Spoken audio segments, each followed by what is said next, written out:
Do animals go to heaven? Let's dive in. It is the first episode of Ask Pastor Anything, and so peace be with you. Thanks for joining us. Our first question is, do animals get to go to heaven? What happens to an animal after they die?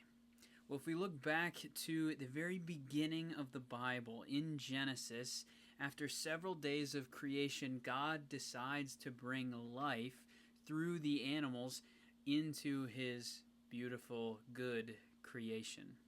And so we have all kinds of different living things. We've got sea animals, land animals, air animals, everything you can imagine. And then we have Adam and Eve too. Later on throughout Scripture, as we leave Eden, some things start to break down, of course. But we also have different prophets speaking powerfully about animals in these heavenly visions that they have.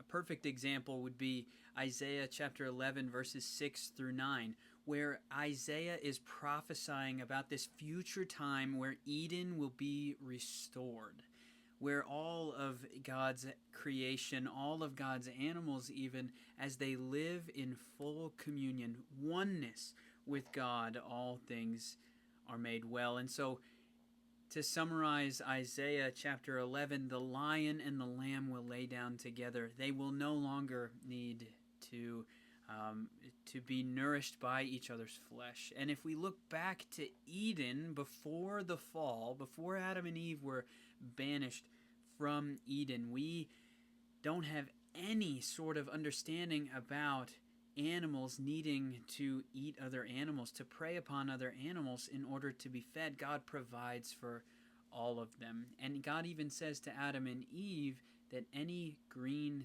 thing is good for you to eat. And so everything is provided for. Now when the fall happens, these good things in God's creation start to break down, and animals prey on one another. But that still doesn't quite answer the question. The question is, what happens to animals after they die? Do they get to go to heaven? We have these different pieces of scripture, like from Ecclesiastes 3. Surely the fate of human beings is like that of the animals. The same fate awaits them both. Both die. All have the same breath. Humans have no advantage over animals. And so, who knows if the human spirit rises upward and if the spirit of the animal goes down into the earth? It's left as a question.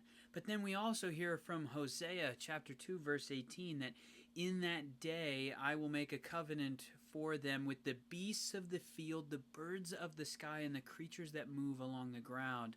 Bow and sword and battle I will abolish from the land, so that all may lie down in safety. This is God's plan for his good creation, for Eden to be restored. And so if we go to Genesis chapter 1, and we read through that, and we read through the story of Eden in chapter 2 as well, and then we read about the fall, we'll hear about how Eden has broken apart, how we have been banished from Eden.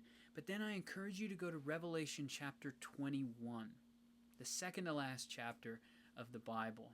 And you'll read about how Eden is restored in the New Jerusalem as heaven comes to earth. And so in that restoration of Eden, we have these prophecies coming true where God provides all things for humans, animals, and the like. Now, the Bible is not explicitly clear, although there are these prophetic visions of what heaven and the restoration of Eden will look like. And it includes vibrant plants, animals lying down in safety, no more predator and prey relationships, and all people resting in the presence of God. And I think that is the place to really land, that God will restore all things to his intention, which of course is good. Peace be with you.